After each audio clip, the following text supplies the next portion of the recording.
Recording. Okay, well, welcome everybody to the very first recitation of UMLSC. So I'm Aryan Chauhan, and I'll be taking the first half of today's recitation. So we'll be going over Python and NumPy. Um, it might get a bit boring, but it's a necessary revision, and for some of you who might not have gone beyond Python and NumPy except what was required for the very first assignment, this could be a useful refresher, but mostly it'll be a pointer as to uh, mostly it'll be a pointer as to what things you definitely need to know as we'll be using them consistently as the course progresses.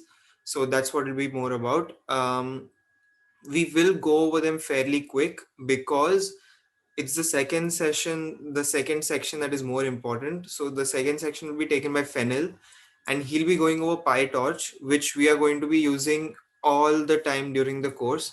And it's what is, it's the most important thing. So uh, that's how we'll be doing this. So uh, we'll go over Python and we'll go over NumPy, and then there are, five or six questions. So you can maybe take 5 or 10 minutes to solve them, and then we can come back and discuss solutions to them. Uh, yeah, that'll be it. And okay, then let's start. So yep. Okay, so to begin with, obviously you've all used Python on some level because the assignment required you to. If that was your first time exploring Python, and that was your introduction to Python, um, the truth is that as we go on, because of the frameworks that we use, so we'll be using PyTorch, and there'll be a couple of other things as well. Uh, all of these are built in Python. All of these work through Python. So you have to become some you need some level of expertise with Python. So to begin with, Python is an imperative language. It's one of the, four or five, or Wikipedia lists like 17 paradigms. So this is one of the paradigms where basically every single Python statement is uh, is used to change the state of the program. That is what an imperative language does. Each statement, each line of the program is a statement, and um, uh, all of this stuff is like, you can have different types of statements, each of them doing different things. So expressions usually are, computations. Like if you have something like 5 plus 5 or a plus b, or uh, stuff like that, if you're multiplying variables and such. Um, Assignment is when you're trying to create stuff, or you're trying to assign variables values. You have function calls, which we'll see more of down the line.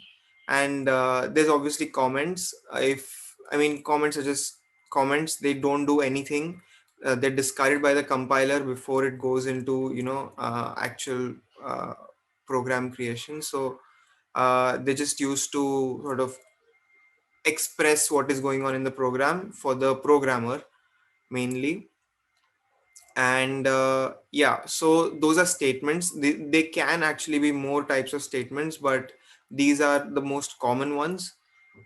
Any programming language is built on the foundation of data types. Data types are arguably some of the most, these are how this is the sort of language that you're going to work with. So data types are extremely important. And to express numerical values, there are, okay, so these are two important numerical types, int and float, but there's obviously a third, which is unique to Python, in the sense that, Other languages might have custom, so there's complex as well. I'm not sure how useful that is for our course, but that's definitely there as well. You can actually directly create um, complex variables. You have strings, which are used to express alphanumeric data. You can also have characters, of course, if you just have, a string of length one, and you have Boolean values as well. So Boolean values obviously true or false.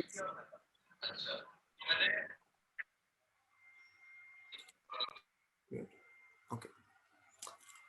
So these are the built-in data types. There are actually a few more built-in data types. These are the most important. Again, this isn't meant to be, proper Python in-depth thing, but there are more data types as well.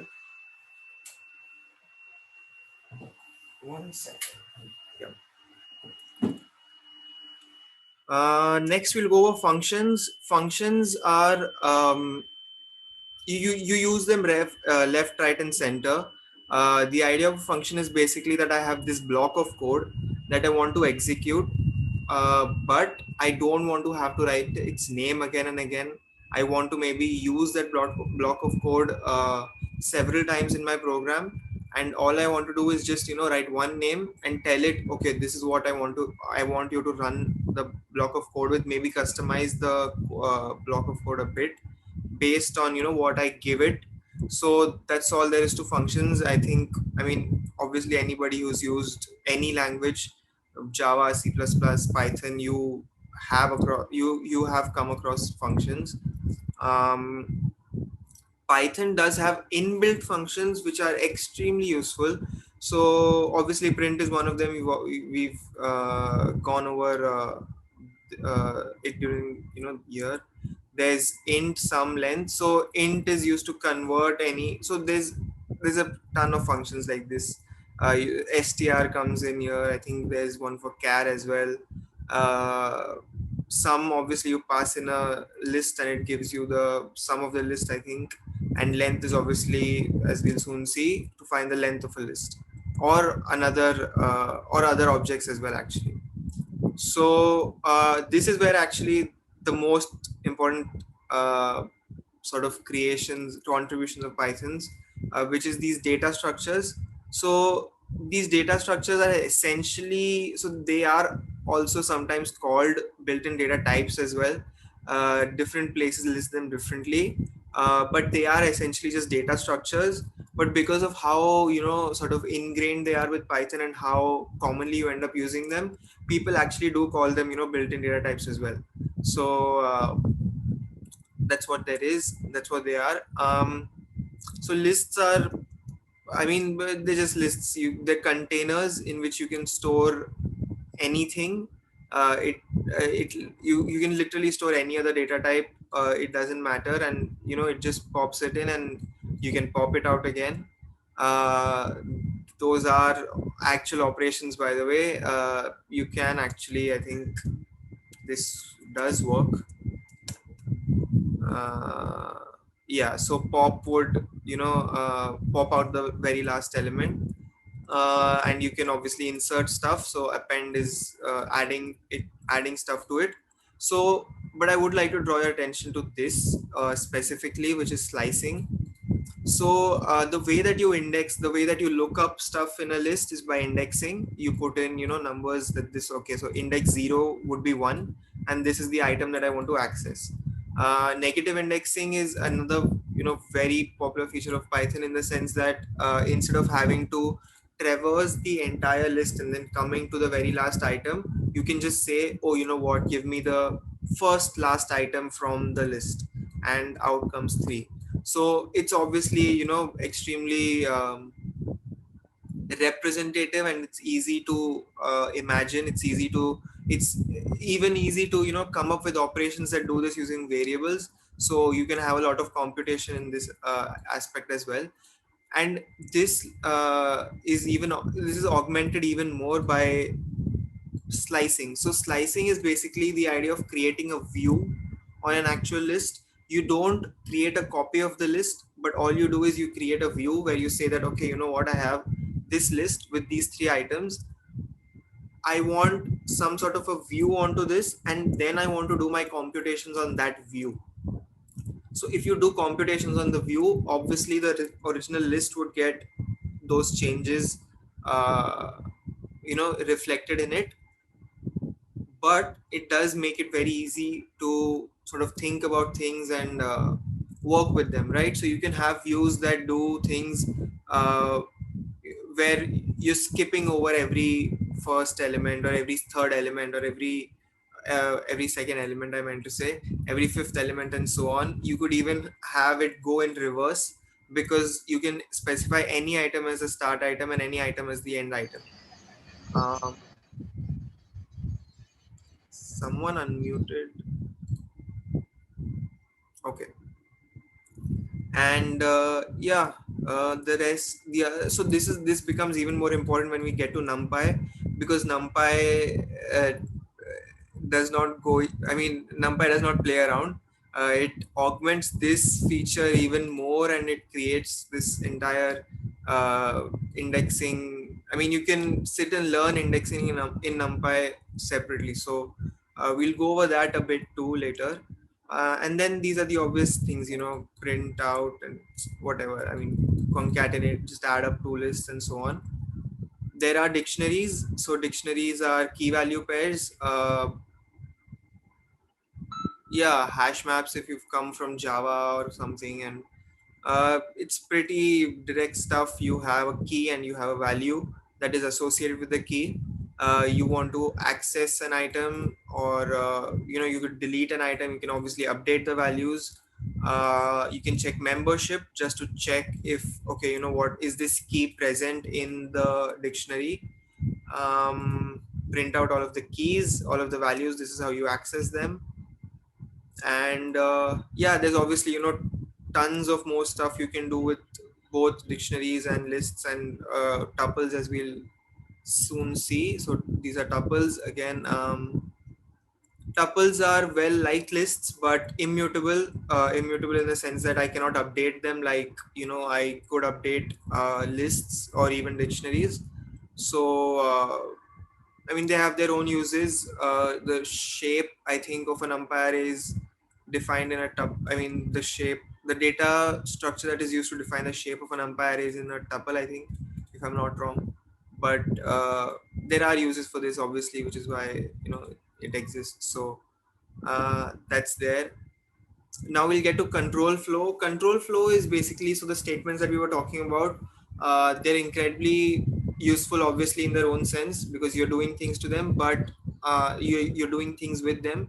But oftentimes in realistic programs, you want to set up certain logical conditions where if something happens, only then do I want something else to happen. uh, if I'm doing this once, I want to do it 10 times, or I just want to do it 10 times, and so on. So there's a whole host of other stuff that opens up once you involve these logical operations. And yeah, so in Python they're defined using these. So you have if, else if. Elif stands for else if, and else. So all this means is that if this condition A happens to be true, by the way, this condition is defined. So this condition is almost always going to be a Boolean. There is something known as truthy and falsy values in Python, but we won't get into that. So a condition A is usually a Boolean, which if true, then the code that you define under it, that would get run. Else, if condition B happens to be true, and of course condition A failed, only then would condition B be checked. And if it were to be true, then the do something else part would be run. And if both A and B failed, then you have something else to do instead. So that's how if else would work. Yeah, else if and else are not necessary. You can just do it on an if. Maybe have 5-10 different ifs if that's how you want to write your code. But obviously it's not going to be pleasant to look at. um, you have for loops. So looping is essentially just running the same thing again and again for a defined uh, um, for a defined period, I suppose. So if you have something like say exponentiation, so if you want to uh, work out what 4 to the power 5 is, obviously you can use a function, but if you don't want to, then this is how you would do it. You would have uh, you would have 4 multiplied by itself 5 times. So instead of having to write it manually down, this is how you would use a loop. Obviously, I mean, these are elementary examples, and uh, there's a ton of stuff that loops end up doing. So yeah, logic is okay. Yeah, so logic is this stuff that I went over. So if condition A, so this condition A that I mentioned, you can have a lot of stuff within it, right? So that itself could be some sort of a computation. So one example is this: if x is phi, and you could have double equal to. So I wonder if so. There's obviously going to be some difference between these two. Do any of you know what it is? I'm just curious. There is a subtle difference between double equal to and is. If you do, then yeah, may go ahead, just unmute your mic and maybe For just values and for objects. uh yeah, I think that is close enough. I think the double equal to is, yeah, it's for values, but is for checking the actual objects itself. So if I were checking say a list or something, maybe even a deeper object. I don't want to get into classes or objects now, but if I were, then is what I would do, because I would want to check their actual references, if they actually refer to the very same object or if they're just copies who share the same values inside them, right? So that is what the difference between double equal to and is. You've obviously got not. These are essentially the same, I think. If x is not equal to 5, then this is what I want to do. If it is, then this is something else that I want to do. So yeah, and then these are logical and or operators. These are present in almost every language. Several uses, again depending on your use case. Nothing major. Okay, then, so that is NumPy. I know this was a bit of an awkward section to cover, because I know most of you already know Python. So yeah, if you don't, then I will encourage you to maybe read up on all of these things, get a bit more comfortable with Python before the next class. But yeah, I think let's move on to NumPy now. This is where the fun begins, sort of. So even though you've done some bit of NumPy for the exercise, for the assignment, obviously, NumPy is used a fair bit. I mean, it's used a fair bit, so it doesn't hurt to be very comfortable with it. Um, so to pick, I'm so sorry. To begin with, NumPy is essentially just a package for scientific computing. It brings with it a whole host of mathematical operations and mathematical representations of data, which make things incredibly easy for a scientist, for somebody from a mathematical background, to just come and pick it up, which makes it very attractive, right? Because you can study the maths first, and then you just look at the code, and oh, it looks like what you studied, right? Sometimes it doesn't, but most times it does. So that makes it incredibly attractive and intuitive. That is the most important thing. The code that you write should be intuitive, and you should just understand it. So the core uh, object, so yeah, so the core object of NumPy is actually the array. So the np.array that you see, it can be initialized in I'm sure like 7 different ways.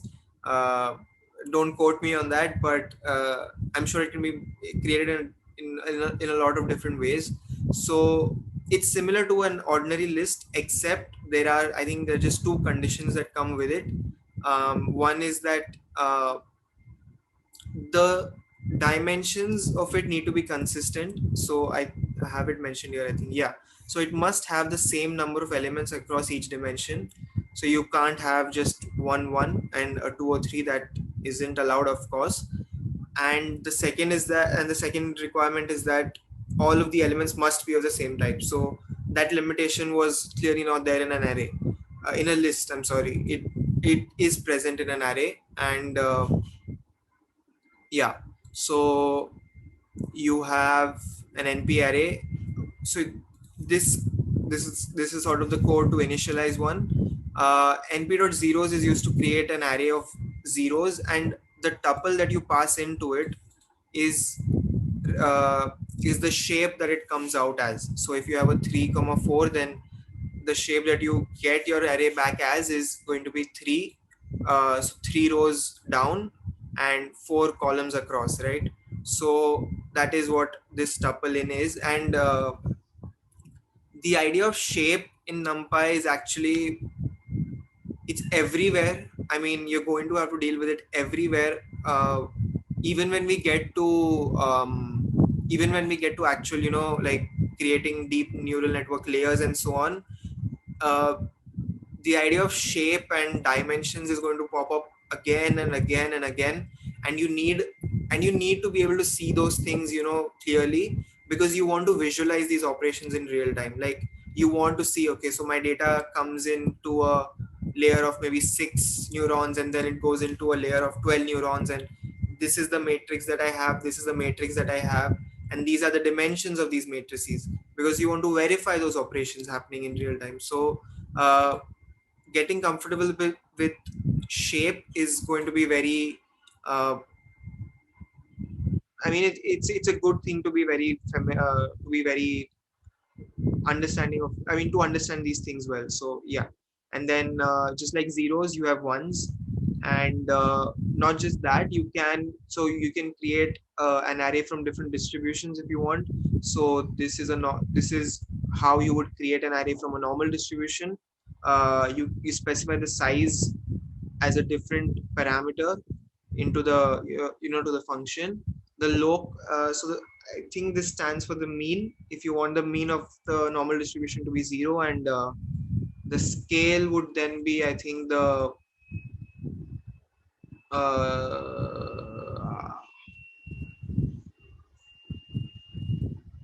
the standard deviation, I think. That is what it stands for. And yeah, so that would give you this array, and then you can do whatever you want with it. So this obviously can, put in just 100 or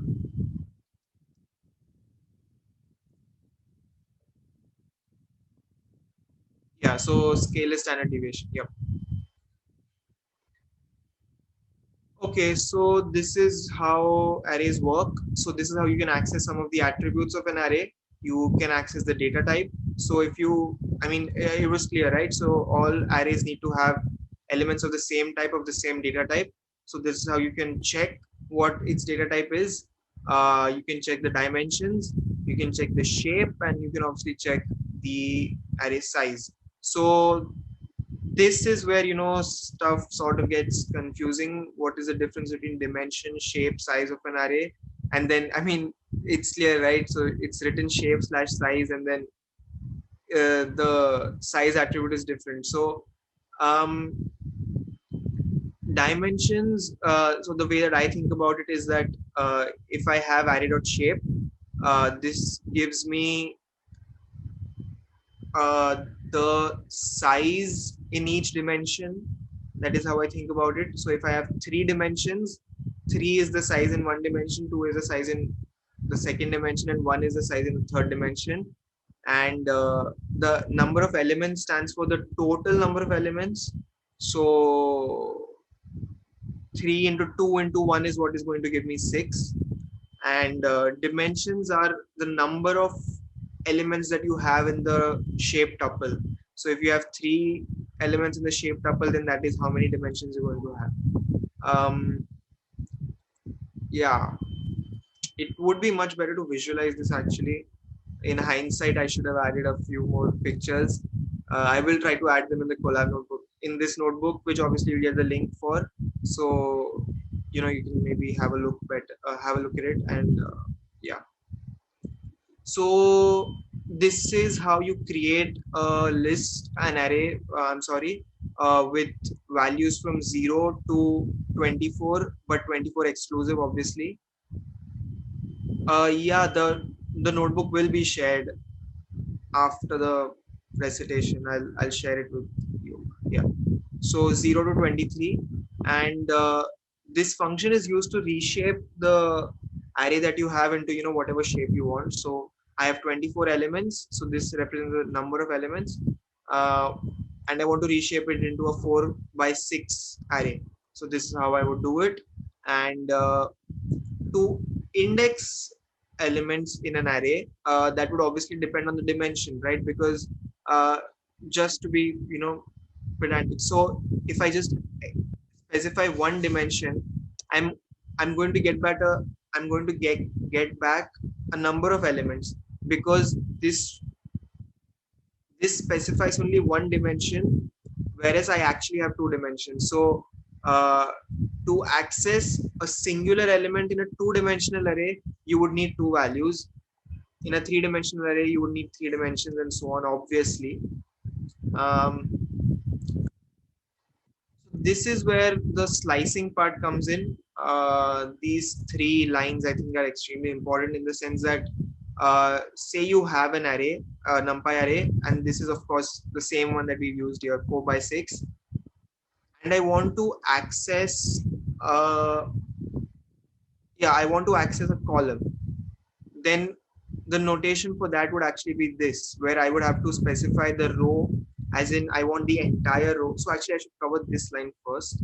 So when you specify 0, what it tells the program is that, okay, you know what, I have this array and I want the 0th row. So this is what I get back. So if you look here, then row 1, 0, 1, 2, 3, 4, 5.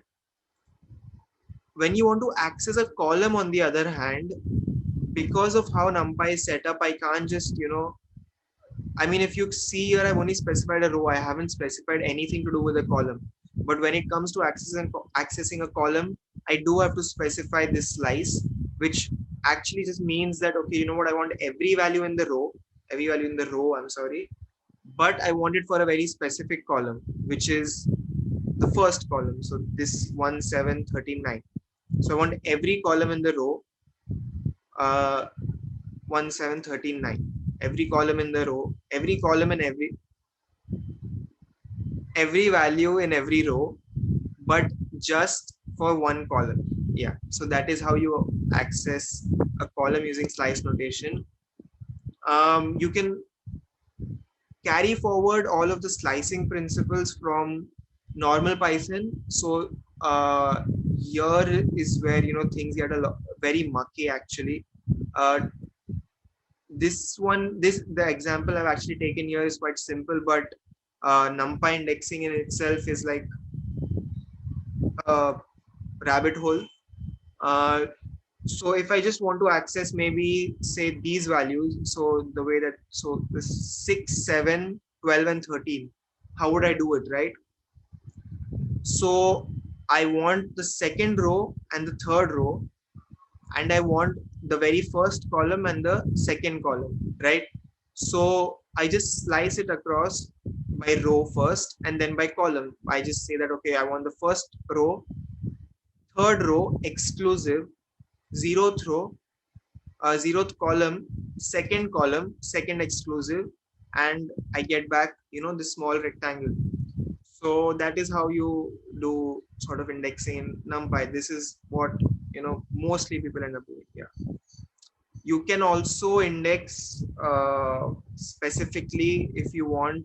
You can specify. So instead of having 1:3 0,2, I can actually just have two lists where I can specify, okay, this is the row that I want and this is the column that I want. It picks up each. So it goes like 1. So this particular example, it would go as this would be replaced by 0, 1, 2, 3, and then this INDS would be replaced by this, obviously 0, 2, 0, 1. So the elements that would be picked up would be 0, 0, 1, 2, 2, 0, 3, 1. And these are those elements 0, 8, 12. So that is indexing in NumPy. You obviously have a lot of built-in, methods, mean, standard deviation. You've used this for the assignment. Some obviously. So I took this example specifically to illustrate the idea of axes. So NumPy axes end up, they come up all the time when you're using different operations. The way that I think about axes simply is that when I have an operation and I have to specify the axes, it picks up every other axis and it boils it down on the axis that I have specified. So to think about it in a more in an easier way, so say I have 1, 2, 3, 4, and I specify that I want a sum across the 0th axis. How much time do I have? Okay. If I think I've taken a bit too much time, but if I want to specify across the 0th axis, right? So the 0 axis stands for the rows, the first axis stands for the column. They actually stand in order of the shape. So the shape 3, 2, 1, this is the 0th axis, this is the first axis, this is the second axis, and it's going to keep the 0th axis as it is and punch down on it in some sense, I think. I think I've mixed it up. So the 0th axis does it the other way around, 4, 6, I'm sorry. So it will actually come up. The 0th axis is the rows and the first column and the first axis is the column, I'm sorry, which is why it is the other way around. I'm very sorry. Yeah. And then you can obviously treat NumPy arrays as matrices where you can do mathematical transformations on these, some of which you saw yesterday. Yeah, I think Jay has explained it in a line. Yeah, that's how it is. I'm sorry.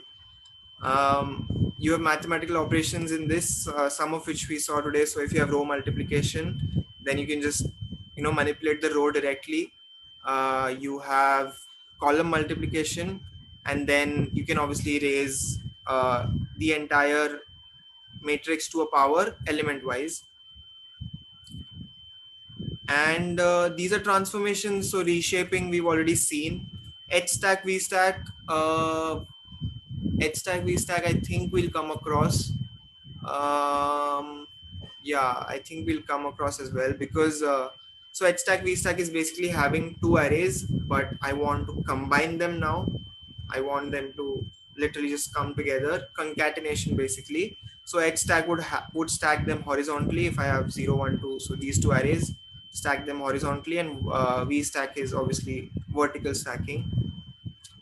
Some more operations, say I want the transpose, I can obviously use the function or dot t, and then multiplication of the matrix. Again, just feel free to try them out. So we are a bit short on time, but I think I'll still go ahead with it. Just take maybe 5-10 minutes to think about some of these questions. Just type them down, try them out if you want, and then I'll just share the solutions with you in 5 minutes, 5-10 minutes max. Yeah, I think by 45 we'll come back on this. Yeah.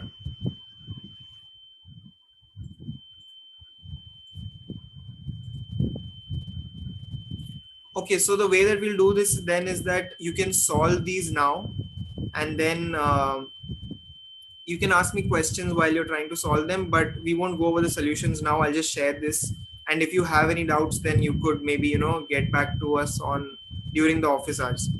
let's just do that. Yeah, I'll just share this with you. Feel free to solve the exercises whenever you want. If you have any doubts, then contact us during the office hours. I'll just take 3 minutes of doubts, I guess.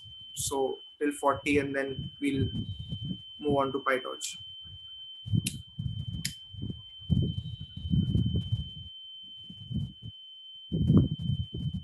Feel free to maybe just unmute or yeah, actually share the link now.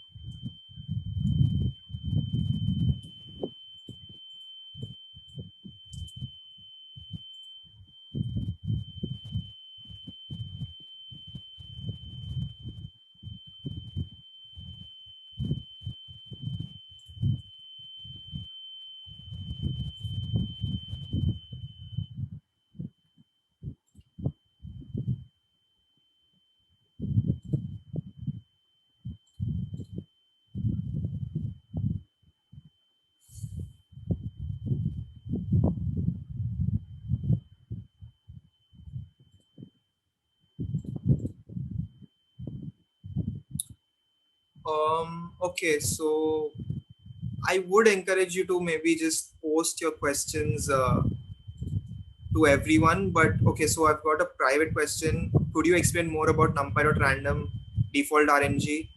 So this is something that I just randomly came across in the sense that this was something that I personally wasn't aware of until I was actually working with NumPy on a sort of deeper level, and basically almost everybody, if you actually see NumPy code, then everybody actually just uses random np.random.rand and so on.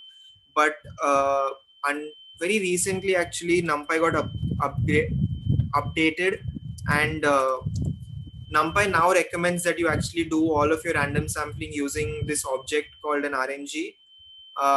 If you go into the so this is the older documentation. If you go into the newer documentation and you look at maybe random numpy.random, it actually would suggest you to use default RNG only. So it's some, they have some backend stuff where this new method is obviously more robust and stronger, which is why it's used more. I mean, this they're telling us to use it now. Um, yeah, just look up the documentation, I think, and you should be fine. It's almost the same code. Like, I remember having to change my entire code base from the old one to the newer one, and it wasn't a big deal. It was just 5, 10, 15 extra lines. So it's the same thing. We don't have to worry about it, is what I'm saying. So I got another question. Um, linalg. So linalg, if I'm not wrong, is like a set of functions that NumPy provides, linear algebra functions. Mostly like, I mean, they're like stuff that you would actually use in your linear algebra manipulation. So, I mean, I'm not sure what exactly you're asking for.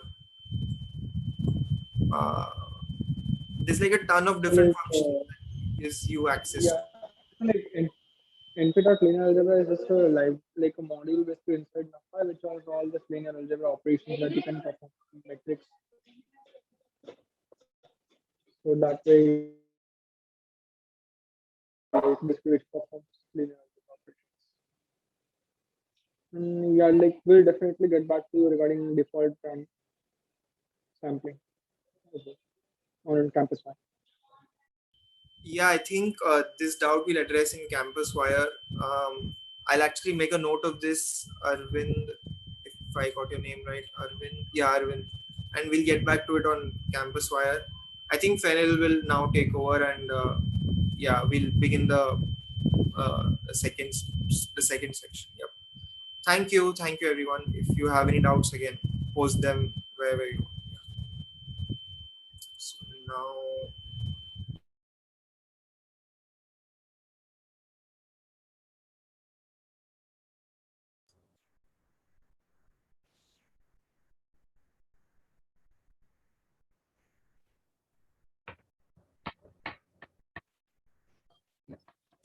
Hello everyone. I hope you are able to hear me. So I'm Fenel. I'm a TA for this course. I'm currently doing my master's at University of Massachusetts. So I know like the Python and NumPy sessions were obviously not meant to be entirely comprehensive, but it was just supposed to give you directions on whenever you look into Python or NumPy code. If you're not already familiar with it, then just to familiarize yourself with it, and the next time you see it, you won't be scared, and you know the right places to look into whenever you come across some problems. So right now we'll start with PyTorch. Yeah. So first of all, why NumPy came into place? Why did PyTorch came into place? What existed before that, which was not sufficient for us? So if there was no NumPy in the picture, then all you had to do was every time write for loops and write all the instructions manually. What NumPy did was they realized that in most of most of the machine learning and obviously in other fields as well, uh, you have the same instruction doing the same operation on multiple data. Where so in for loop, every time you get the data, you you give it an instruction, and it then performs that instruction and gives you the output. But then using CPU, there is a way to parallelize this using I don't know if you're familiar with systems, but it's like SIMD instructions, which indicates single instruction, multiple data.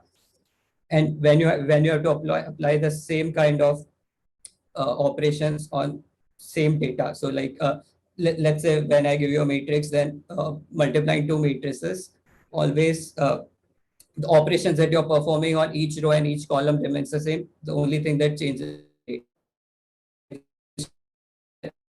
instruction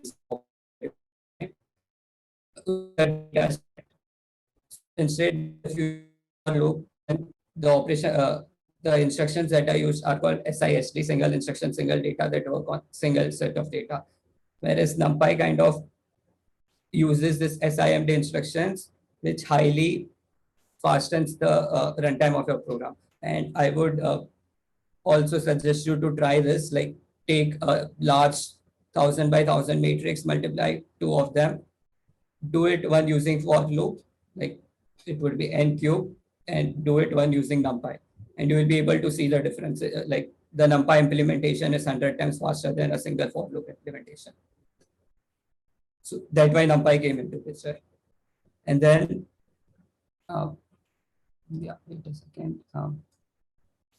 Yeah, then after NumPy, then there was this advent of GPUs. So GPUs are graphic processing units. So initially they had started out for game engines.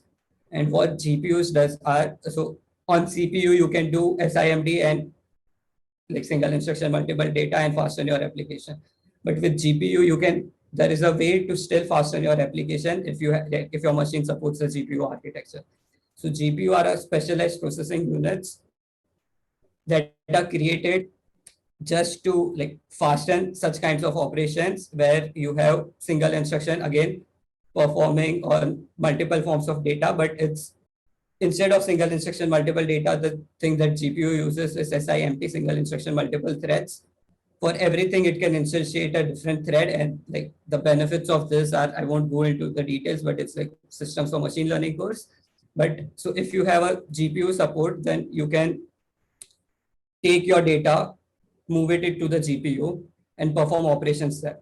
So every for every row, every column, will parallelize execution across all the threads. So you have the single same instruction working across multiple threads at the same time.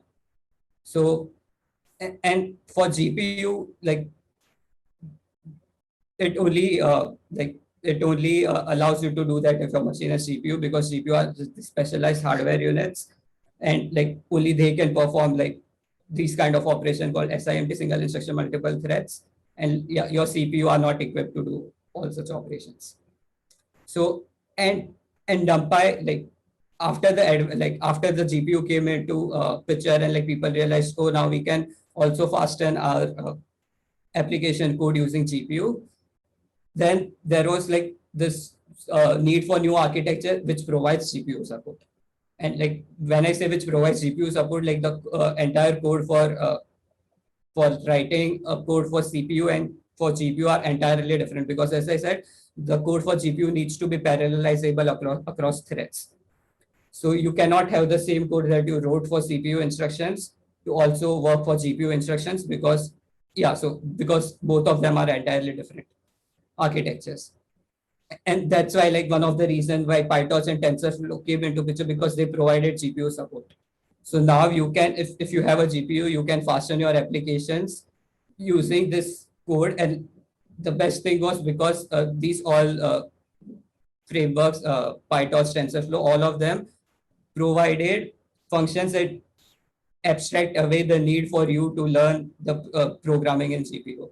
So majorly how the programming in GPU is done using CUDA programming. So CUDA is what CUDA is kind of an interface that NVIDIA offers to abstract away like the programming for GPU. So it's like you have a GPU, and if you need to interact with it, like using CUDA programming, you can write functions that can interact with the kernel. That's how it works. Whenever you need to interact with GPU, you would need CUDA. So even if you are downloading in your machine, let's say if you are downloading PyTorch in your machine and you want to work PyTorch and you want PyTorch to work with GPU, you would also need to configure CUDA and then download PyTorch along with CUDA, so that PyTorch can use CUDA interface to interact with the GPU. So that was one of the main reasons of the GPU support. And NumPy is kind of a general library that is used in machine learning and deep learning, but it was not specially meant for these purposes. Whereas PyTorch and TensorFlow are specifically meant that like these libraries would be used in machine learning. So they have a lot of like functional support, where most of the things that you would ever require in your deep learning journey or machine learning journey for that matter, the functions for that would be done because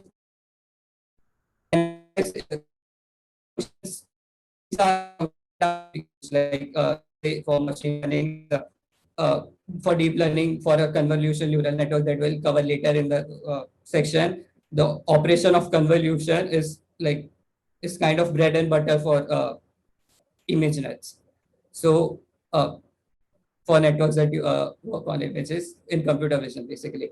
So you would need such kind of support, and because the convolution is such a widely used operation, and if you want to work on GPUs, then you don't need to bother about learning about GPUs, learning CUDA programming, how to interact with kernel, how to fasten your application. So these PyTorch TensorFlow provides you the direct function that, okay, this is a function, you can directly use it, and you don't need, so it simply abstracts away all the GPU implementation or the CPU implementation for the same. So in PyTorch, there is a great support for machine learning functions. And another is, every time in machine learning, you will also look into this, you would need autograd. So what autograd is simply is automatic differentiation. So what you generally observe is so there are two main components in any learning algorithms. One is like a forward prop, and another is backward prop. Where forward prop is, okay, you tell the network what you want to do, and backward prop is a feedback loop that tells you network how wrong it is. So I don't expect you to know any of this. You would cover it in the later lectures. But so what backward prop requires is for you to know the differentiation of the weights of every parameter that you are interested in. And because it requires this, then if there was no support for automatic differentiation, like which even NumPy doesn't support, you would have to write big networks manually, manually sit down and like work out, okay, what is the function? Okay, like if let's say if I have x cube as the function, then 3x square is the differentiation of it with respect to x. Then you would have to manually work out, okay, like for this function, the corresponding differentiation is this function. And the way, and if you keep stacking up, then because of the chain rule of derivatives, it keeps getting messier and messier. So what TensorFlow and PyTorch provides you, okay, you only have to worry about the forward functionality, and using those forward functionality, it will automatically interpret what the backward, like when I say backward, what the differentiations of the forward functions would be, and how it does that, we would look into later. And then one of the major difference between PyTorch and TensorFlow is PyTorch has eager execution, which is why it has made which is why it attracts now most of the people using PyTorch and TensorFlow. And when I say eager execution, as in you write a statement of code, you can execute it. Whereas in TensorFlow, at least in the initial, when the TensorFlow was released, you cannot do that. You would have to write the entire TensorFlow graph, and graph is basically just a series of computation describing the network that you're interested in. So you write the entire graph, and only then you can originate in session, and then you can, so it requires this because in order to optimize the flow of the inputs. So, but yeah, so it's kind of restriction when you are like debugging, creating a network, that you have to like first write down the entire graph, and then that's why it's called a graph evaluation or lazy evaluation. And this is something that you would see in many of other machine learning frameworks as well. So where you first tell the framework what you want to do, and first you give all the executions. Okay, this is what my entire network looks like, and only then you can execute it. So it's similar to how the difference between compiler and interpreter, but not quite similar. But yeah. So we would start with. So this is why PyTorch and TensorFlow came into picture. Why NumPy was not sufficient.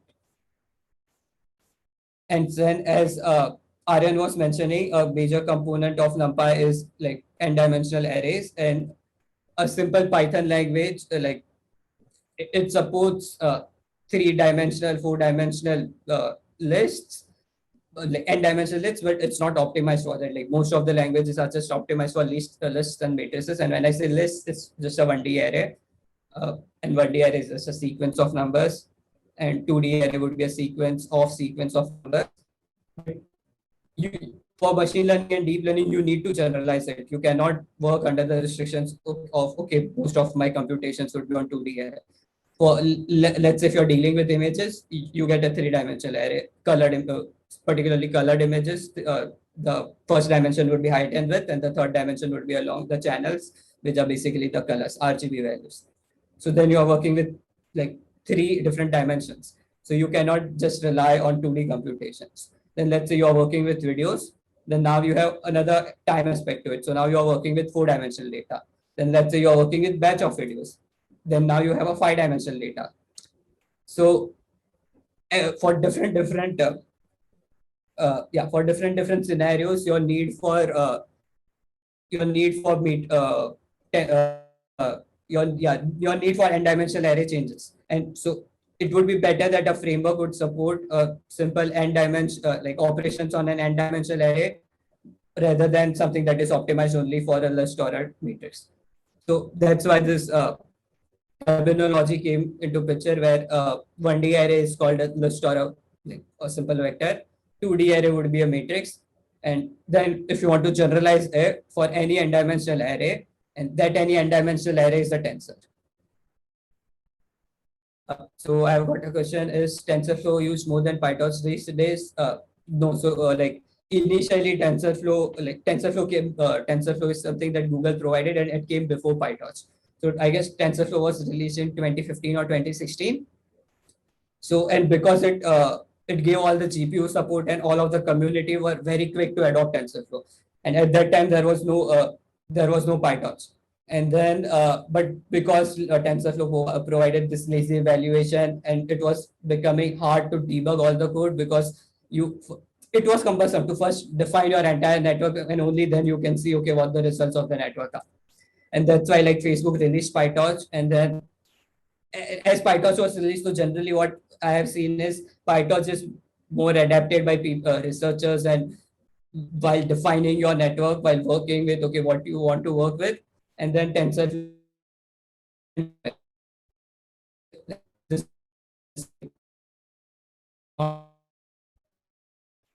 very necessary kind of. It's like nowadays the gap between TensorFlow and PyTorch is closed a lot, and generally people kind of use yeah, based on the requirements and based on the architecture that they've been using.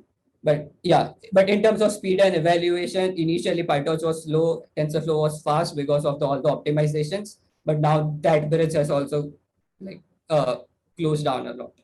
So initially the case was TensorFlow was harder to debug, but it was faster because of all the optimizations it does, because it knows the entire graph, and PyTorch was easier to debug and easier to work with, but comparatively slower. But now both have incorporated changes in their architecture that make them fast and also easy to debug. So it's kind of there are not a lot of pros and cons of using each architecture. It depends on what you want to use. But PyTorch is more Pythonic in a way that like the yeah, like you would see when you learn PyTorch, and it's I feel like the learning of PyTorch is a bit easier than TensorFlow. But yeah, it completely depends on you. Then yeah, so we are talking about tensors, and so these whenever someone says a tensor like TensorFlow, PyTorch tensors, all they mean is an n-dimensional array, which is a generalization of a 1D or a 2D array, nothing else. So if you want an analogy, then an n-dimensional array in NumPy is a tensor in PyTorch or TensorFlow. And because now because it generalizes this, so all the operations that we would do are on tensors, and the name for TensorFlow comes from the same, like in a graph, how the tensors or like how your n-dimensional arrays flows across the graph is like, that's why how the name TensorFlow comes about. So yeah, this is an example. Okay, this is a 1D array, and 1D array of dimension 6. So that might be a bit confusing, but 1D array is a one-dimensional array of dimension 6 is the dimension or kind of the length of the first dimension. Then this is a simple matrix 2D array of dimension 6 by 4, and this would be this would be a 3D array, and all of these could be called as tensor because it's a generalization. 1D tensor, 2D tensor, and 3D tensor. So yeah, an image would be generally a colored image would be generally a 3D tensor, where you have height and width across the first channel, and height and width across the first two dimensions, and the third dimension is your color information. So that's what mainly tensors are, and now everything we would do is work around these tensors. And so in most of these recitations, we would be using Colab notebooks, as Swapnil had mentioned it earlier. And I just want to, and the best thing about Colab notebooks is you don't have to set up NumPy, PyTorch, TensorFlow. Like the default notebook provides all of the support on its own. All of these modules are already installed for you. And whenever you need to change between CPU and GPU, you can like go to runtime, change runtime type, and then in the hardware accelerator, choose GPU. Now, TPU is a functionality that Google has recently offered, but you would have to write code that is compatible with TPU. Your normal code won't work. And like in the free version, I don't think they even provide the TPU support. So you would generally ignore this TPU. TPU stands for Tensor Processing Unit. So yeah, so you either if you want to work with CPU, then just the accelerator would be none, and if you want to work with GPU, GPU. So we would keep it none for now. And so see, nowhere did I need to install NumPy or anything. Just I imported them and it works. So a basic question will start with how to initialize tensors. So again, there are a lot of ways to initialize tensors. A simple way would be just you pass in the data. Like here the data is a simple Python list, and you call torch.tensor, and it would interpret what this type of data is, and it would accordingly instantiate a tensor. So now my data is on a two-dimensional list, and then now I have a X data, which is a tensor, 2D tensor. Again, the same functionality. If you want to see the shape of this tensor, then you can use shape method or size method, and that would give you this to And yeah, most of the things, if you're familiar with NumPy, then all the functions of PyTorch you would be like familiar with. You would already know like all the operations that Aryan mentioned, hstack, vstack, all of them are available in concatenation. All of them are available in PyTorch as well. So like I have known people who are much more familiar with NumPy and are scared by PyTorch, but at the end you don't have to be. It's like just the same thing. Just the PyTorch provides GPU support, and like that's a major aspect to it. Uh, like all the other pros that we mentioned, that could be overcome by writing more code in NumPy. But like yeah, just like all PyTorch does is provides GPU support over NumPy, and like that would be the first difference between them. So you can like inspect the shape and size of the tensor using these functions. And this data, it automatically interprets what kind of data type this is. So let's say if I don't do this and I just provide a tuple. So it recognizes, okay, now I need to convert a tuple to a tensor. So you don't even need to mention so what this input data type would be. If it's a list, it would change it accordingly. If it's a tuple, it would change it accordingly. If it is a NumPy array, it would change it accordingly. And for if you're working with like continuously switching between NumPy, PyTorch in your application code, you can also directly convert your NumPy array to tensor using torch.from NumPy.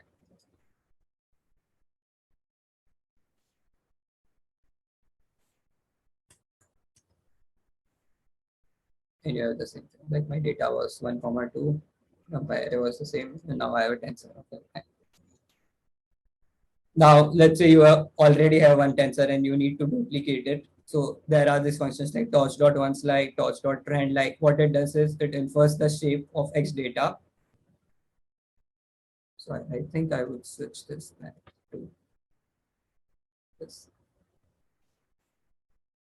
Yeah. So, okay, it infers the shape of X data, which is 2 cross 2. And then it also infers the type of X data. And here the type of X data is int, and you can also inspect. So, and I would also like open the PyTorch docs also here.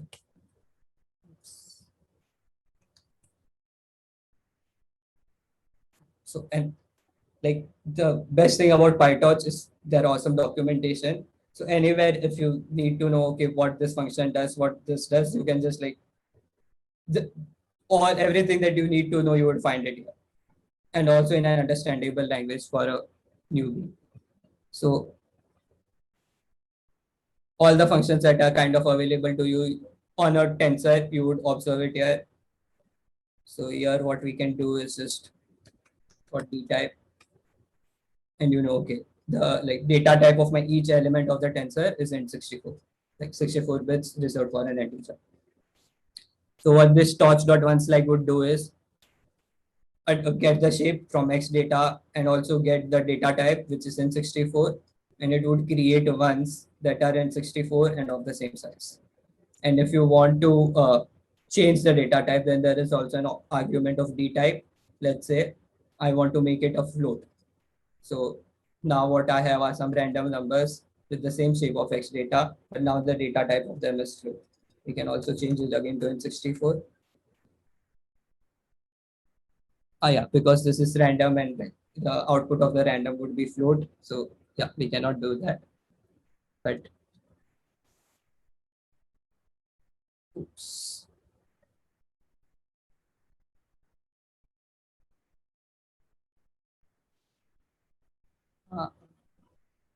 One's like It's like yeah. You can to now I would see the point with all of them. So yeah, and these are just some of the functions that are available. Like obviously I'm not going into detail going through all the functions. I don't even know what the functions are, but this is where you would find everything that you need to find. To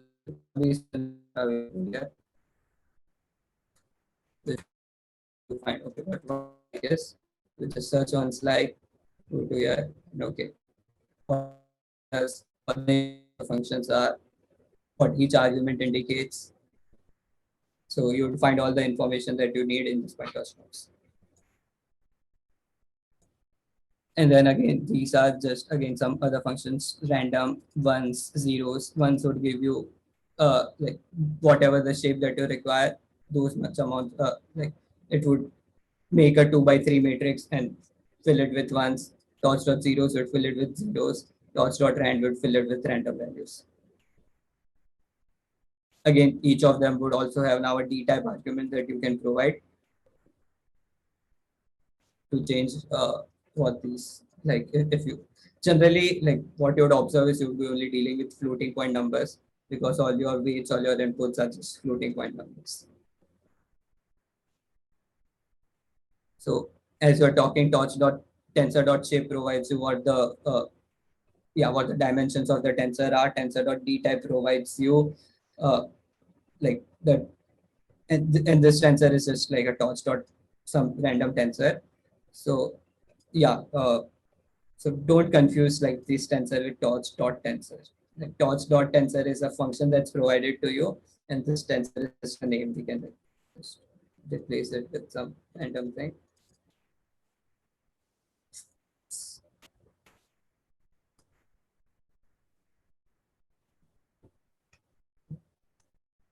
So like, and if we need to inspect, okay, what are,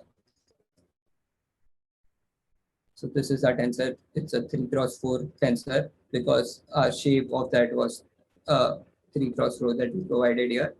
And torch.rand would just populate a 3x4 matrix tensor with random values. So shape would give you the shape of the tensor. D-type would say, okay, all of these are float 32 numbers, and now device. So this is a special thing. Now when I had made this runtime to none. Now what it does, it's okay, it would keep all your tensors on a CPU unit because so generally your devices would be CPU or a GPU, and if you have a multi GPU machine, then all your GPUs would be indexed as well. But yeah, whenever you are not working with GPU, all your default tensors are on CPU, and you cannot switch between CPU and GPU. So, and what torch.cuda is available would do for you. And remember, CUDA is the interface that allows you to interact with your GPU. It would tell, okay, your current machine, does it have GPU enabled or not? So right now it's at false. So let's say now we change the runtime to GPU. And see, now once you change the runtime, your entire notebook would be reset. So anything that you require, you need to run it again. So now it's including PyTorch and NumPy. Now let's see. So now it knows, okay, now there is a GPU available on the machine and the PyTorch is configured to recognize it. So this turns out to be true. And now your even initially our device was CPU and now our device is of type CUDA. So this what device does is tells you where to put your tensors. And always remember this, if you want your tensors to operate faster, like you want to operate in a GPU, then you need to move all your tensors from a CPU unit to a GPU unit.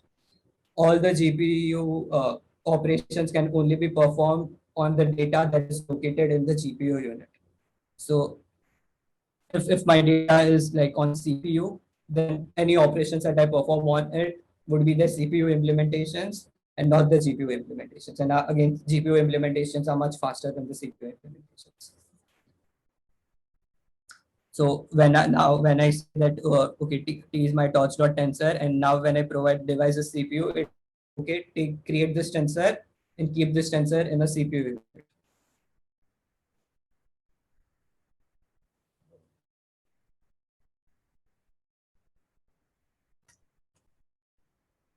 So now if we t.device, we can say it's a CPU. Now let's say if I change it to GPU. Oops, sorry, not GPU. It would be CUDA.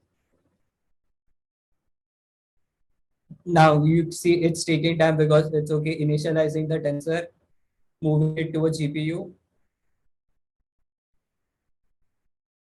And now if we take t.device, type is CUDA. And again, index is 0 indicates that, okay, I only have a GPU enabled in the Colab. So all of them would be like indexed 0, all the tensors. If you have multiple GPUs, then you can also configure with CUDA :0 :1, which would say which GPU to use.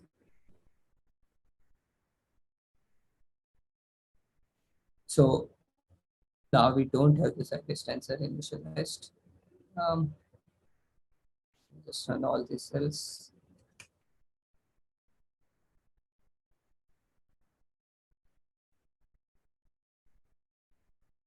Change this to tensor. Following code uses this tensor.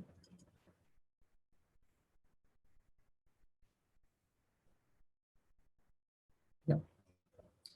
So now what we are telling is, okay, if CUDA is available, then take the tensor and move it to GPU. And again, the code from moving from CPU to taking a tensor from CPU to passing it to a GPU, it's simple .to function. Whatever the tensor you have, just give it .to and write to which machine you need to pass it to, and it will. So now, if we have tensor.device,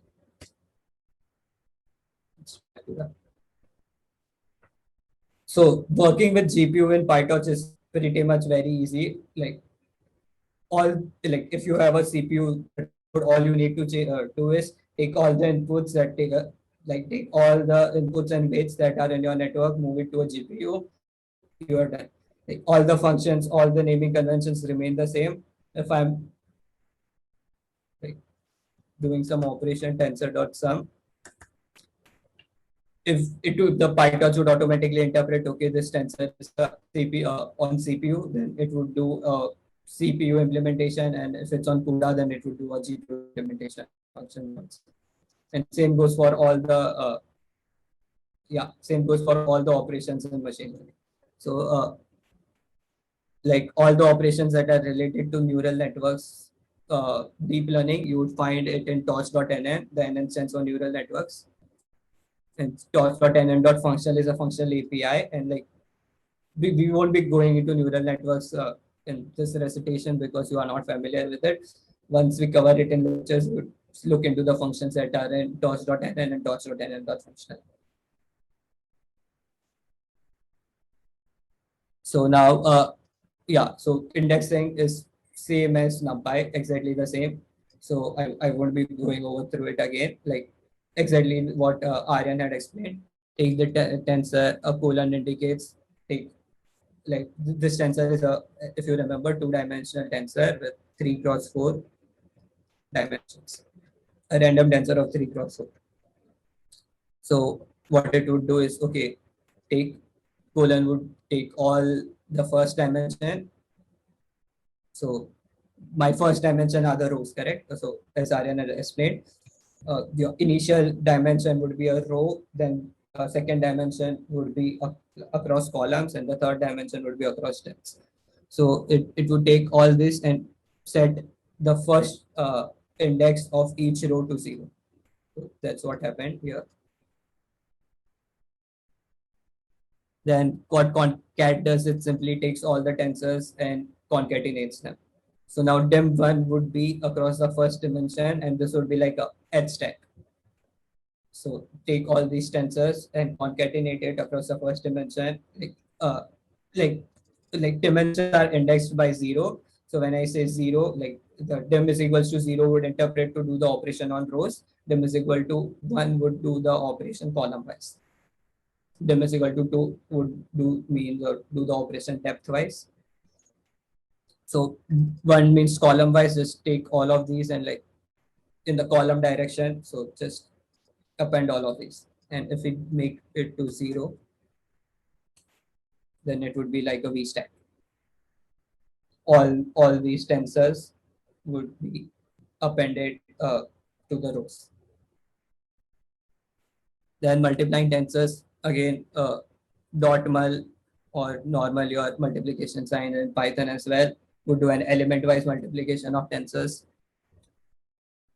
take the tensor, multiply it with itself. Now your tensor your tensor now is just our tensor is this one, and if you just multiply all of these element wise with itself, you get the same output. Now matrix multiplication, we covered yesterday what matrix multiplication is. So if you are multiplying two matrices, then the function is matmul, and this is not element wise multiplication but a proper matrix multiplication, and the shorthand sign is just at the rate symbol.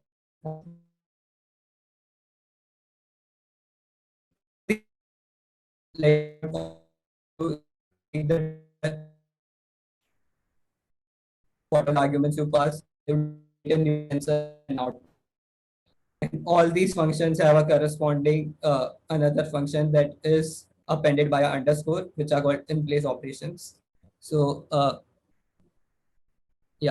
so what it does is it doesn't output the result, but it changes. We had of if you add underscore 5, what it does is takes the same tensor, adds 5 to it, and doesn't return it, but changes what would be. Just remove this underscore. Then the result of this tensor would be the same, because what this has done is it has outputted the tensor but hasn't changed the inherent tensor itself. So you see, like all these functions have a corresponding this operation of underscore followed by the operation, and these are called in place operations because they don't output it but change the values in place. Now with NumPy, like as I was mentioning, if you are switching between NumPy and D arrays and tensor PyTorch tensors a lot, from converting from a NumPy array to a tensor, what you would do is torch.from NumPy, and taking a tensor and converting it to NumPy, what would you do is just pass it .NumPy function. So this is your tensor. .NumPy would convert it into an ND array. And the best thing is any changes that you do to the NumPy array would be reflected in the tensor. Any changes that you do to the tensor would be reflected in the NumPy array. So this is like, example would be we had this NumPy array as n is our NumPy array and t is our. So just print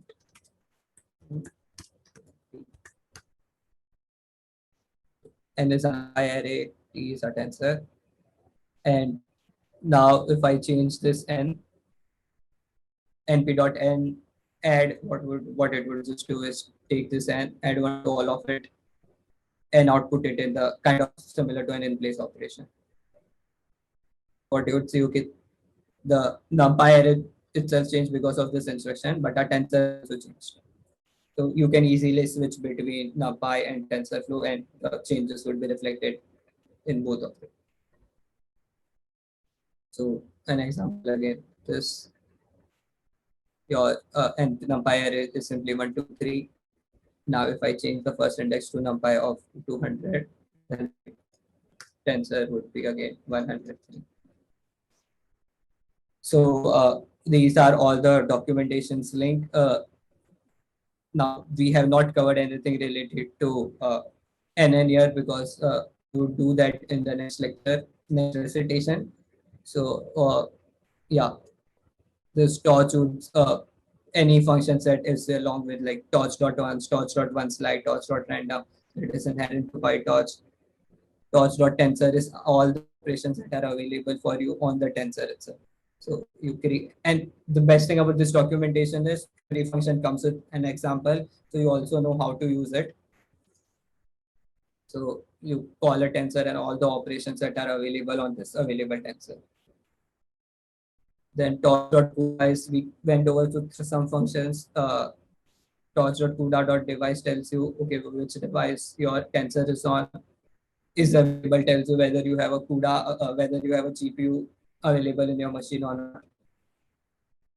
Then index tells you, like as I was mentioning, if you have multiple GPUs, Where is it? Yeah, current device returns the index of a currently selected device. As I was saying, if you have multiple GPUs, then it would tell you.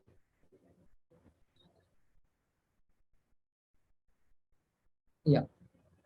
So yeah, current device gives you, if you have, it's like if you have multiple GPUs on your machine, on which machine do you want to make the operation of? So you will move the tensors to that corresponding machine. Then this is an exercise you can try. You just go to these documentations, take any three operations that are not covered above, and then try to write your own implementation of those operations. Dot ceiling function, dot argmax, dot cost, and all these exercise of NumPy. Yeah, try to do all of these in PyTorch as well. It's straightforward. Yeah. So this was our first part on tensors and tensor attributes. Any doubt in this? Oh, I need to cover AutoGrid in 6 minutes.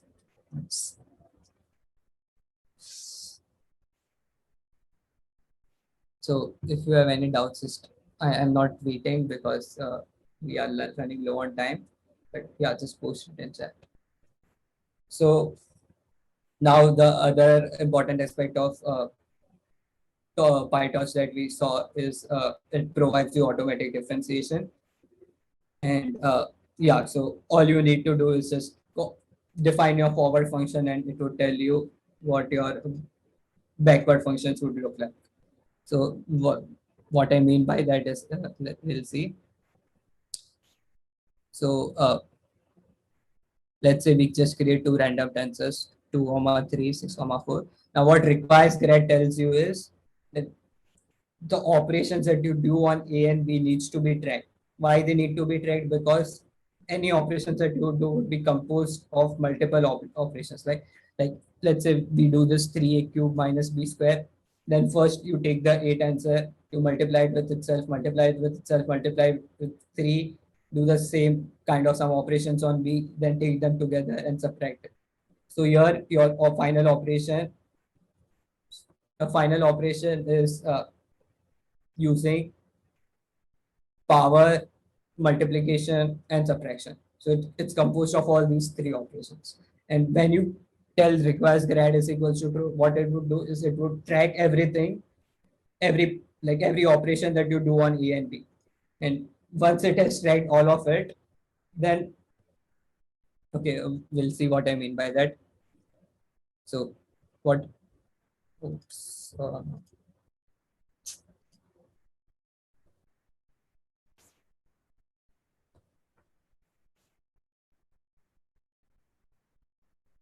So yeah, if you see now what Q is simply like 3a cube minus b square, you can see that.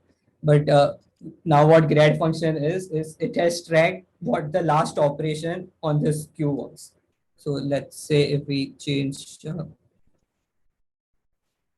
I'm just breaking this down so that you can see, let's say C is equals to a cube, B is equals to 3a, and E is equals to b square. So now Q is simply not 3 times. So if you can see, Q is nothing but D minus.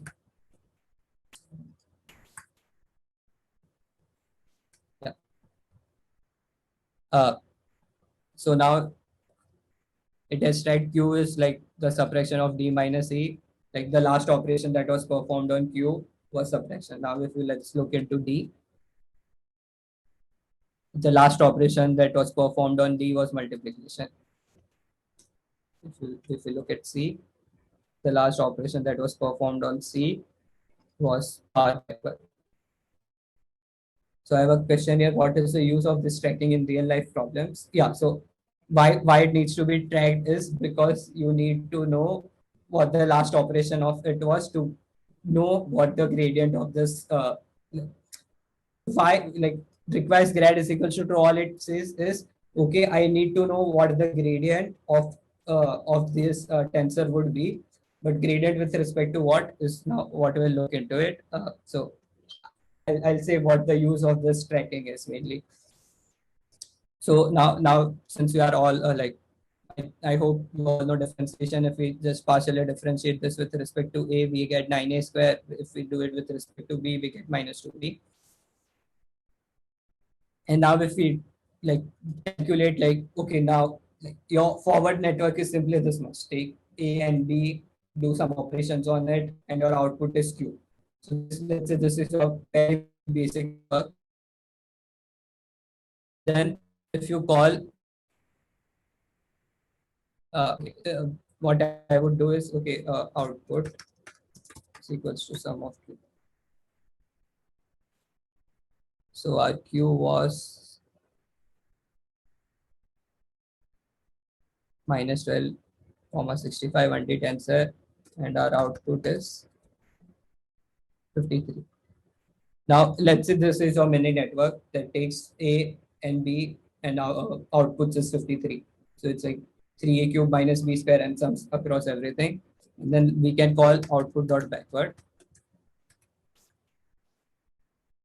So now what this would do, dot backward would do is take every all the tensors that has required grad set to true.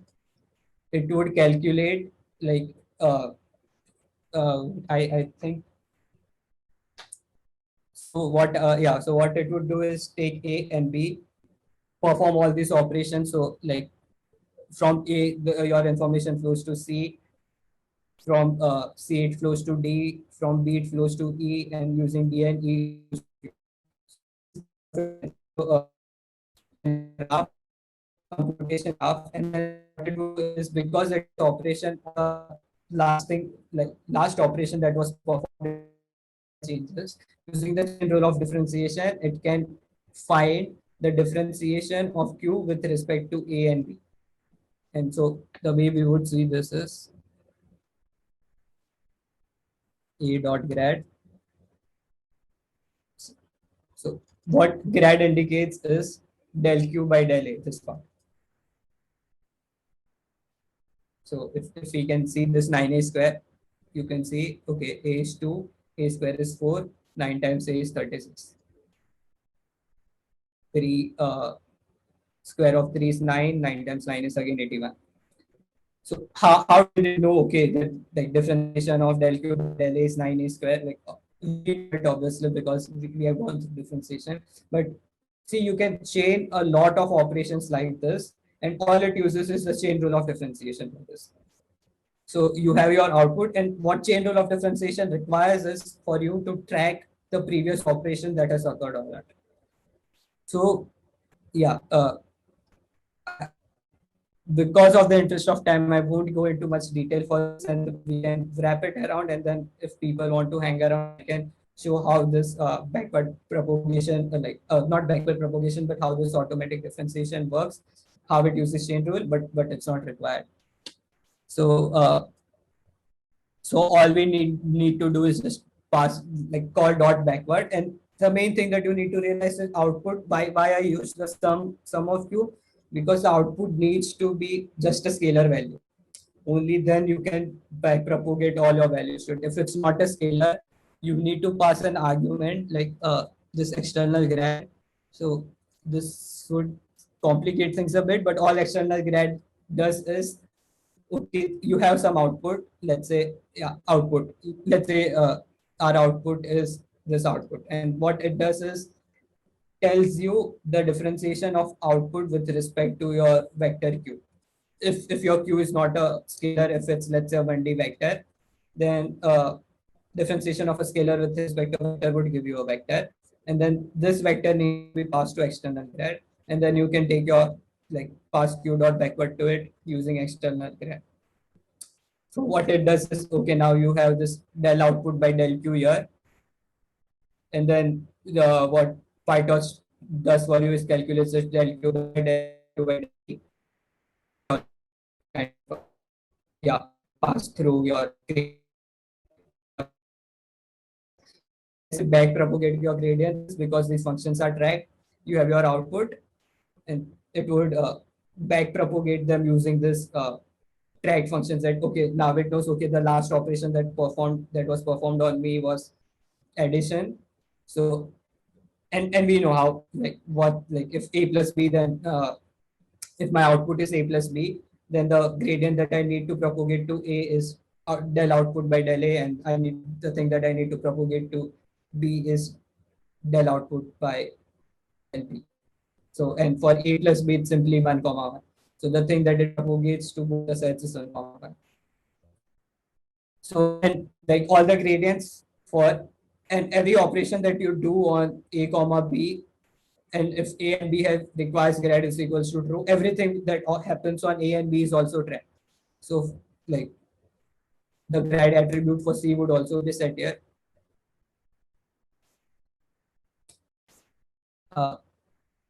Yeah, and so you won't be able to see this because it's not a leaf tensor, and what a leaf tensor is, it's like uh, the starting point of your, it's kind of your input to your network, and then everything that's tracked, yeah, would come later. But thus, like, because this grad attribute for C is also set, like, you can calculate. So what it does is first calculates RQ is D minus C. So it first calculates del Q by del D and del Q by del E. Then it knows, okay, now I know how D and E operate using C and D. So it also can calculate now del D by del C and del E by del B. And then now it knows, okay, I also know how C is dependent on A, and hence it can also calculate del C by del N. And using all of these, it can know how my del Q is dependent on del A. And hence it can calculate, like, if you remember, del Q by del A would simply be del Q by del D. And it would be better if I write this down.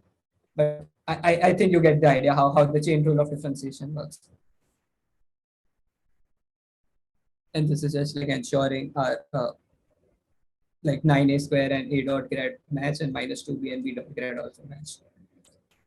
So I don't think people are familiar with vector calculus, but I have provided an option here if people want to learn about how vector calculus works. So what you can do is go through this reading and then ask us your doubts in the office hours. Obviously, all of these things are not required, but it's yeah, you would be better able to understand what happens under the hood when automatic differentiation works. So, and this computational graph is like the same thing that I was talking about, called a computation graph. It's a direct DAG graph starting from the tensors that you defined. So for this network, let's try it if I can. So the computation graph would be E to C, C to D. And at the bottom, it would be P goes to E.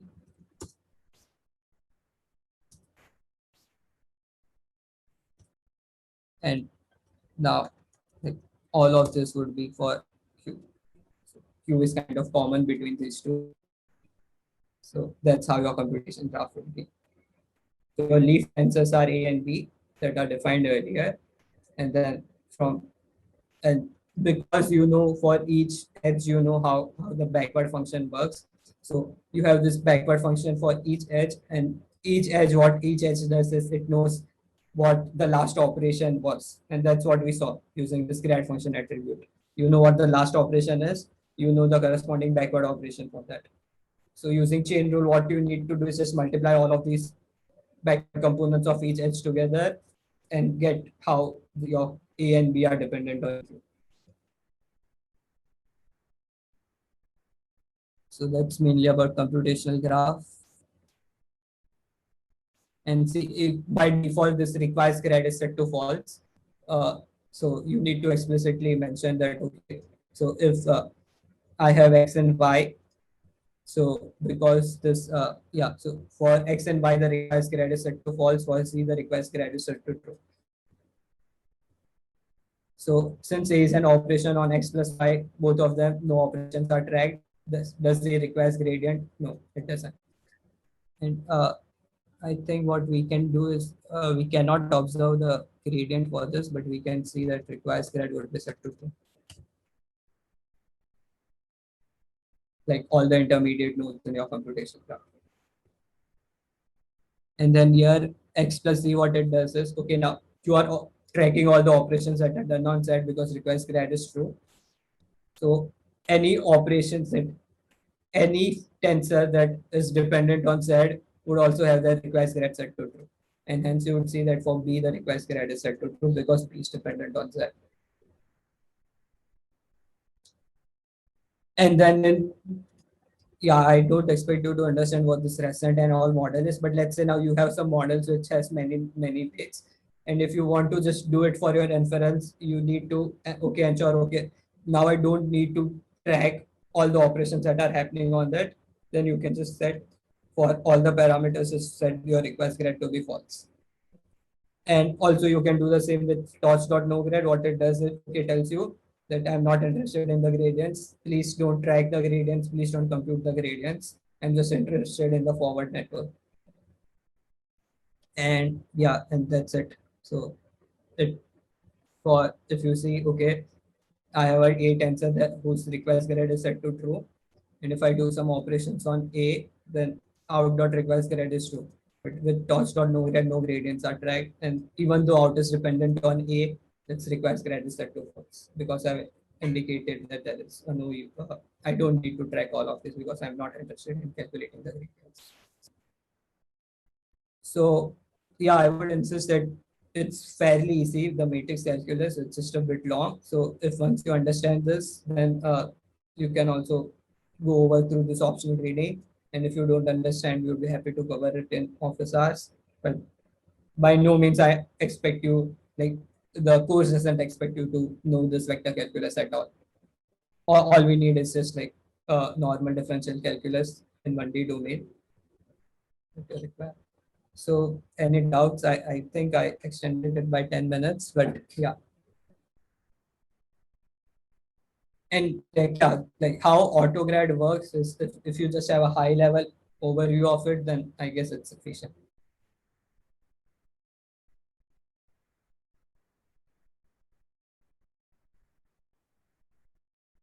Could you explain that error again?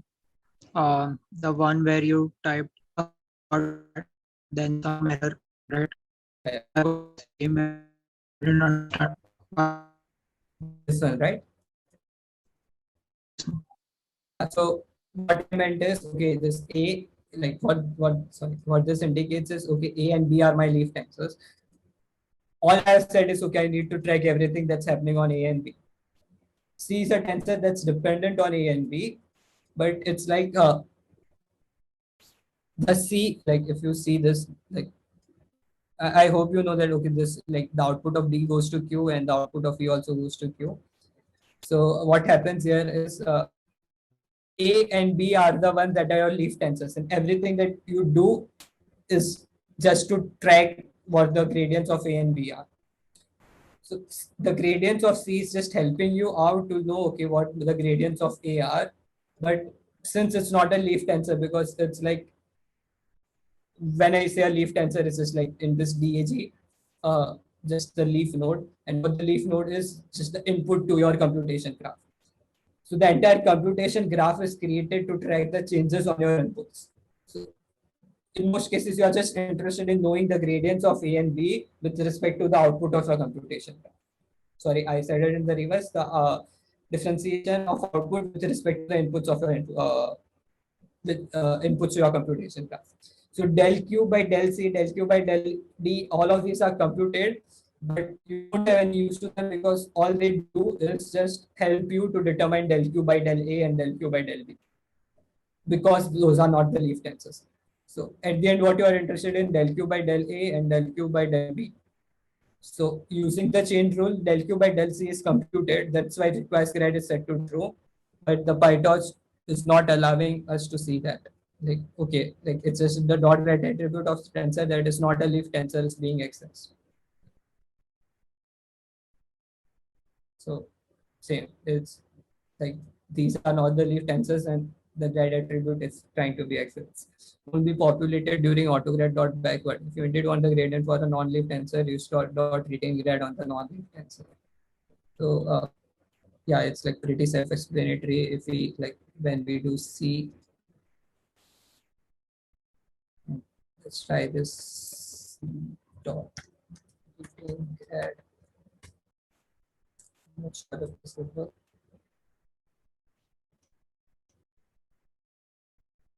Okay, I think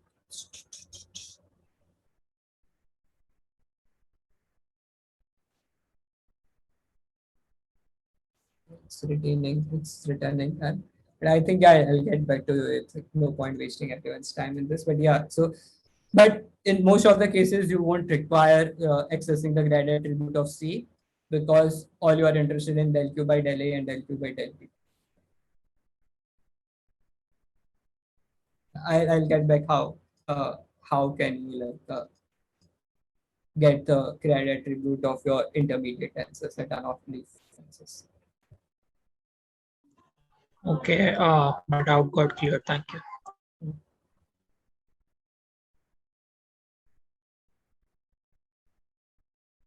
Something else?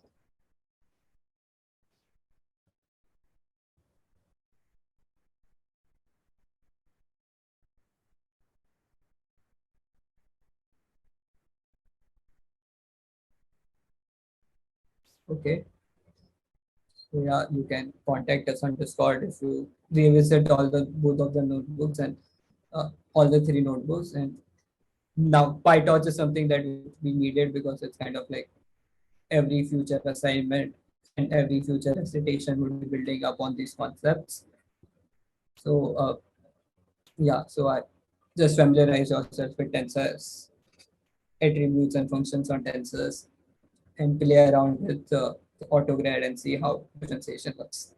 If you have any doubts, let us know in the office hours or on Discord or on campus live. Just a general doubt. If I am not using Colab, do I have to install NVIDIA CUDA? Yeah, so if your machine has GPU and if Yes, and then if you want the PyTorch support for GPU, then yeah, you would need to install CUDA. But even if your machine has GPU and you just want to play around with it and not mess around with CUDA, then you can just install.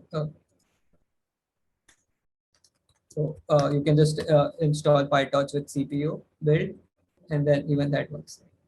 So just get the CUDA version, and if you have the CUDA version, then install it accordingly. But if not, you can just directly pip install using CPU. Like default would be just CPU.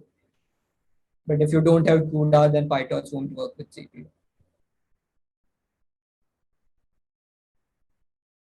Okay, thank you.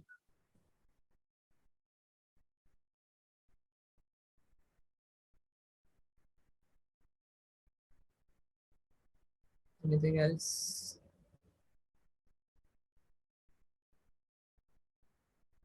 Stopping the screen share.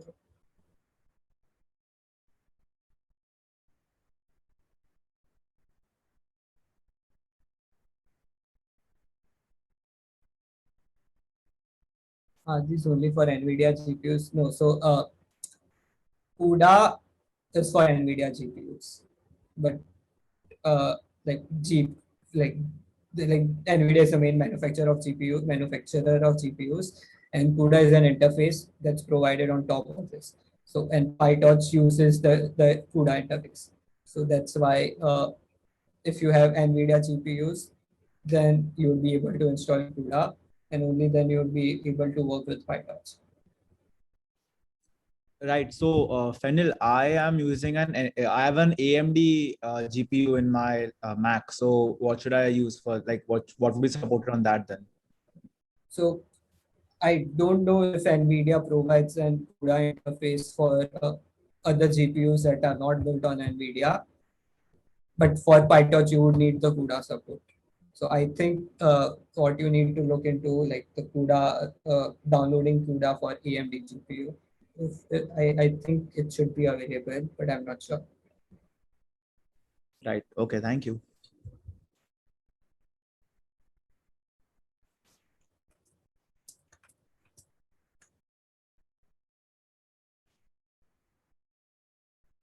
Fenil, from a research background, like what do you suggest is a good framework, like PyTorch or TensorFlow or MXNet? MXNet I've just recently been introduced to.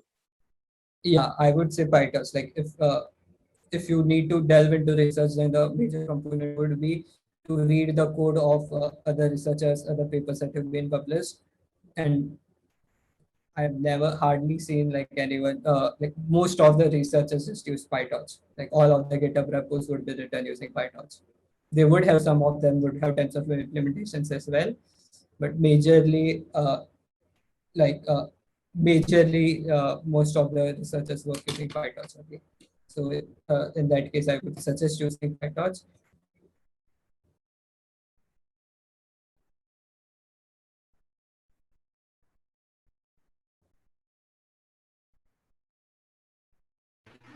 So, Fennel, I have a question that's kind of unrelated to the topics that we covered today. Would that be more suited than for the office hours if I asked it there? Or do I just continue? Yeah, it's fine. You can just ask. Okay, so I had a question regarding model selection. So if we are like even going for a domain such as time series value prediction, how do we go about selecting the proper model with the right hyperparameters? So how do we go about the comparison part of it? Is there like a Python package that I can use for proper comparison, or do I just manually have to keep appending the data to a CSV file or something? So the hyperparameter search for all of the current networks is generally like by trial and error only. But it's like that, yeah, there are some things that have worked, and it's like for an example of, let's say, convolution network, the number of the number of this nodes in kind of in each layer is generally, like, the size of the kernel is shown that okay, now 3x3 kernel size works better than a huge 5x5 or 7x7 kernel size. So like these kind of changes are kind of used because there are some networks that okay change from 5x5 to 3x3, and these changes can be seen. So like these choices of hyperparameters are kind of set in stone, and most of the networks generally use 3x3. But let's say if you are using 5x5 and you are getting better results, then yeah, so a default hyperparameter for like the number of nodes in a hidden layer are generally powers of 2. So these kind of choices are done using all of these legacy architectures that have been existed and that have worked well. So inspiring from them, hyperparameters are chosen, but at the end of the day, it's just like trial and error search. You see what works best for you. Yeah, so then for the trial and error, how do we keep track of what models we are working with, what models are working the best, or then maybe if we go for an ensemble model or something, is there a tool for that that we use to keep all the models going error process? So of this network that you encode from your like create from you code from scratch, and then any hyperparameter, the changes that you make to this model, I think because it's also iterative process, and at the same time, to see what works best, you need to train your entire architecture and then see okay, and the training takes a lot of time. So I'm not sure that if there is some package that does it for you, but like even like the code that I've read generally do it by just using trial and error and just give the best values that work for them. Right, fair enough. Yeah, thanks.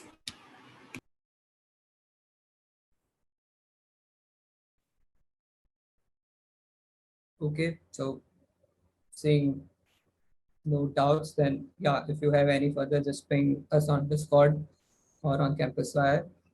We'll be happy to answer it. All right, that's it for today, folks. Have a good day.